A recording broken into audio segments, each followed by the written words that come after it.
Hello everyone, welcome to biotech solution. আজকে আমরা এই ভিডিওতে ভাষা সম্পর্কে আলোচনা করব যে ভাষা করকম কি কি এবং সেই ভাষাটা কনভার্ট করব অন্য ভাষায় সেটা কিভাবে। তো এখানে দেখো ভাষা আমাদের দুই প্রকার, সাধু ভাষা এবং চলিত ভাষা।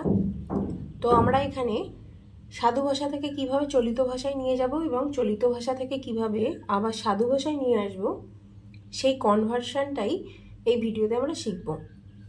তো প্রথমে দেখো ভাষাটা কাকে বলে সেটা আমাদের জানাটা দরকার। ভাষা হলো মনের ভাব প্রকাশের জন্য মুখনিসৃত শব্দ সমষ্টি, যেটাকে আমরা ভাষা বলে থাকি। শব্দ সমষ্টি মানে কি? একসাথে অনেকগুলো শব্দ বলা, যেটাকে শব্দ সমষ্টি বলা হয়। তো মনের ভাব প্রকাশের জন্য মুখনিসৃত শব্দ সমষ্টিকে আমরা ভাষা বলি। সাধু ভাষা কি? ভাষাকে মার্জিত করে সর্বজন বোধ্য সাধুরূপ দেওয়াকে সাধু ভাষা বলা হয়। তো নর্মালি যদি বলে থাকি যে সাধু ভাষা কাকে বলে, তো এটুকু জেনে রাখবে যে আগেকার দিনে যে চিঠিপত্র, দলিল, দস্তাবেজ এই সমস্ত যে লেখা হতো সেগুলো সব সাধু ভাষাতে লেখা হতো।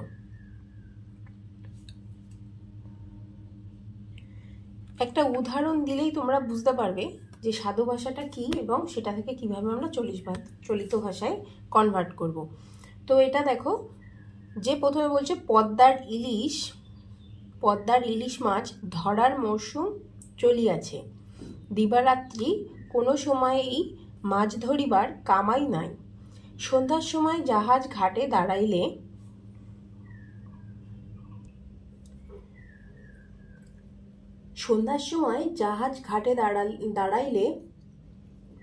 দেখা যায় নদীর বুকে শত শত আলো অনির্বাণ জোনাকির মতো ঘুরিয়া বেড়াইতেছে। ঠিক আছে, তো এটাকে আমাদের চলিত ভাষায় কনভার্ট করতে হবে। চলিত ভাষায় কিভাবে কনভার্ট করব? তো দেখো প্রথমে কি আছে, পদ্মার ইলিশ মাছ ধরার মরশুম চলিয়াছে। এটাকে সাধু থেকে চলিত ভাষায় কিভাবে করব?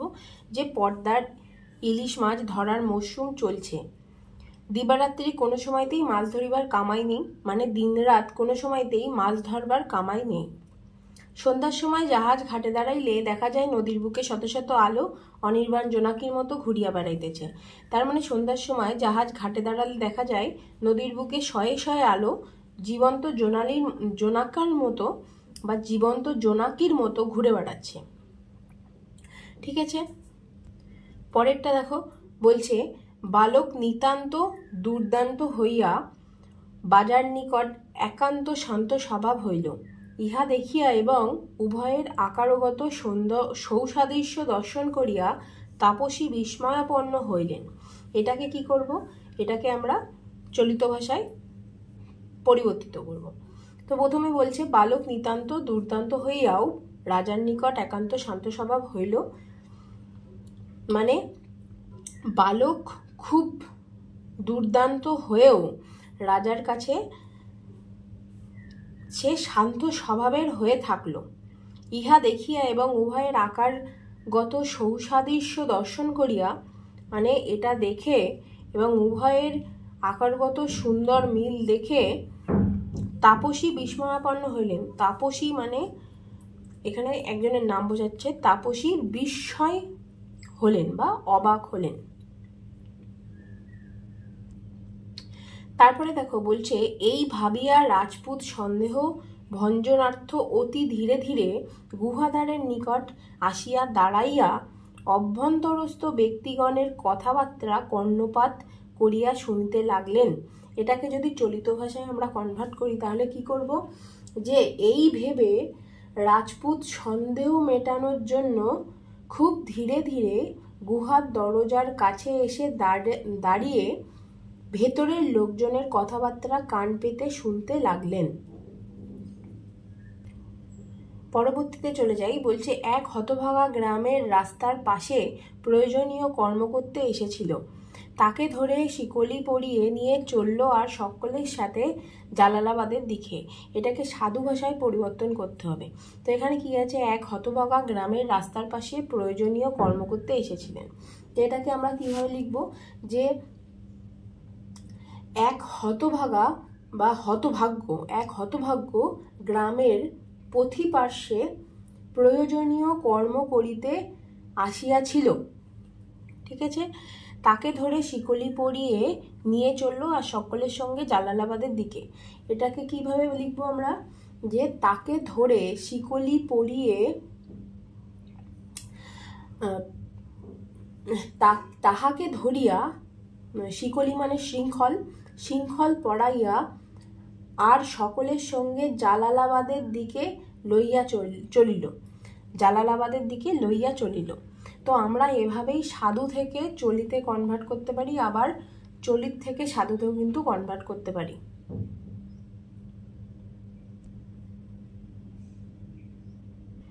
তারপর দেখো পড়বো যে এটাকে আমরা আবার চলিত ভাষায় কনভার্ট করব। বলছে এমন সময়ে অপারা তপস্বী কুটির হইতে মৃন্ময় ময়ূর আনায়ন করিলেন এবং কহিলেন, বৎস কেমন শকুন্ত লাবণ্য দেখো।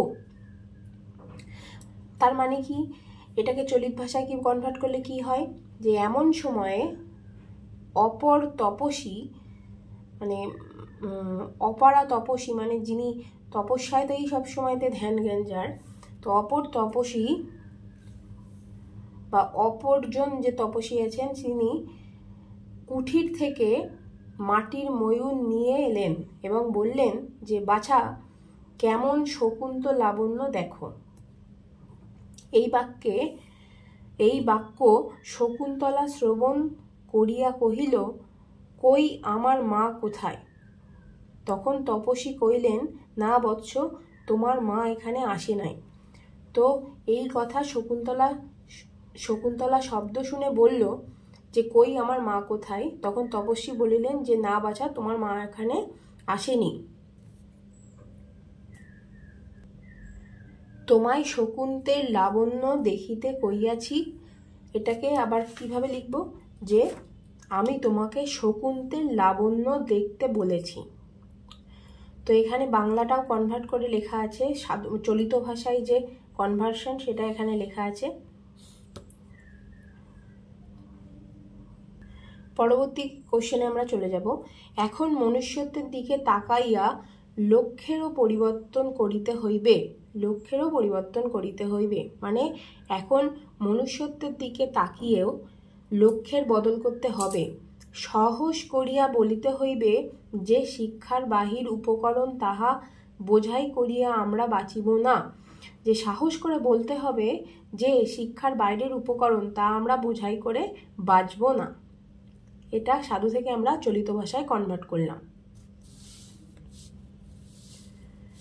পরেরটা কি আছে দেখো, মানিকলাল তৎক্ষণাৎ তাহা তুলিয়া লইয়া দক্ষিণ হস্তে ধারণ করিয়া রাজপুতের দিকে ফিরিয়া দাঁড়াইল। মানে মানিকলাল সঙ্গে সঙ্গে তা তুলে নিয়ে ডান হাতে ধরে রাজপুতের দিকে ফিরে দাঁড়ালো।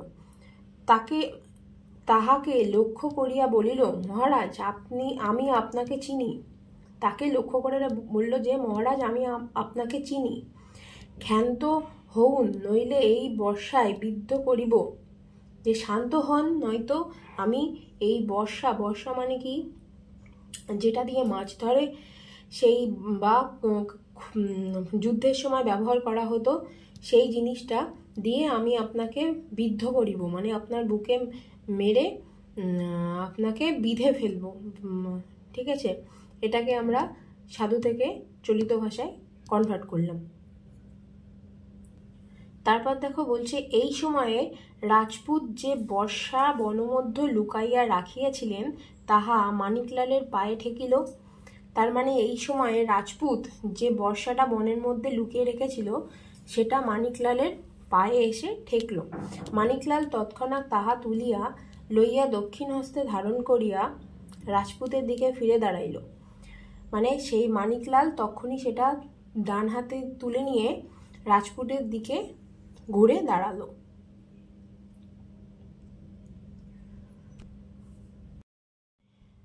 আরেকটা আমরা সাধু ভাষা থেকে চলিত ভাষায় কনভার্ট করব। দেখো বলছে, সমুদ্রে পতিত হইয়া বাড়ি বিন্দুগণের বিশ্রাম নাই। মানে সমুদ্রের পরেও জলবিন্দুগুলির ছুটি নাই। সূর্যের তেজে উত্তপ্ত হইয়া ইহারা ঊর্ধ্বে উড্ডীন হইতেছে, মানে সূর্যের তেজে তেতে উঠে এরা উপরে উঠে যাচ্ছে।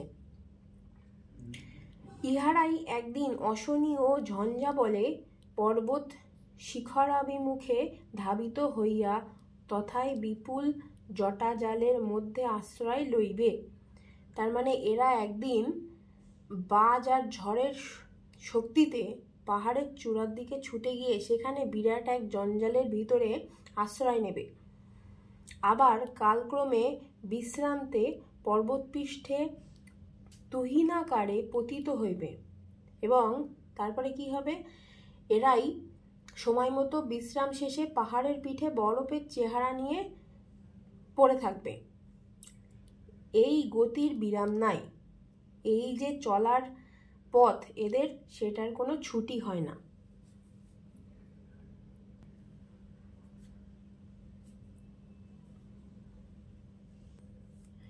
পরবর্তী সাধু থেকে চলিত ভাষায় রূপান্তরিত। দেখো, সাহিত্যের 3 রসজ্ঞ সাধক ছিলেন, সেই জন্য তিনি যাহা পাঠ দিতেন তাহা জমা করিবার নয়, তাহা হজম করিবার, তাহা ছেলেদের মনে খাদ্য হইয়া উঠিত। তার মানে কি, যে সাহিত্যের 3 জন রসজ্ঞ ছিলেন, মানে 3 জন বড় বড় টিচার ছিলেন, যারা মানে তারা যে সমস্ত পাঠ দিতেন সেগুলো জমা করার নয়, সেগুলো হজম করার, যেটা ছেলে মেয়েদের মধ্যে খাদ্য হয়ে ওঠা উচিত। তিনি তাহাদের মনকে দিতেন অবগাহন স্নান, মানে তিনি তাদের মনকে দিতেন ডুব দেওয়ার মতো, ডুব দেওয়া স্নান, মানে অগভীর জ্ঞান। তাহার গভীরতা অত্যাবশ্যকের চেয়ে অনেক বেশি। এই যে জ্ঞানটা দিতেন এটা ছিল প্রয়োজনের তুলনায় অনেক বেশি জ্ঞান। ভাষা শিক্ষার মধ্যে একটা অনিবার্য শাসন থাকে, এই শাসনকে অতিক্রম করিয়া তিনি সাহিত্যের উদার মুক্তি দিতে পারিতেন। তার মানে কি, যে ভাষা শিক্ষার মধ্যে একটা অনিবার্য শাসন থাকে, এই শাসনকে পার করে তিনি সাহিত্যের উদার মুক্তি দিতে পারতেন।